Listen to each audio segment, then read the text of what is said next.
В зависимости от того, в каком состоянии находится тот либо иной энергетический центр, это влияет на наше физическое состояние, психоэмоциональное и, безусловно, духовное. А можно разбить эти 7 чакр на 3 подгруппы.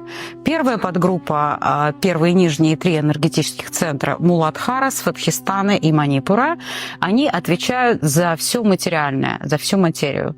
Четвертая – это сердечный центр Анахата, она отвечает за наши чувства. Пятый энергетический центр Вишудха отвечает за нашу коммуникацию, самовыражение, восприятие внешнего мира. Шестой энергоцентр отвечает за интуицию. И седьмой Сахасрара за связь с божественной энергией.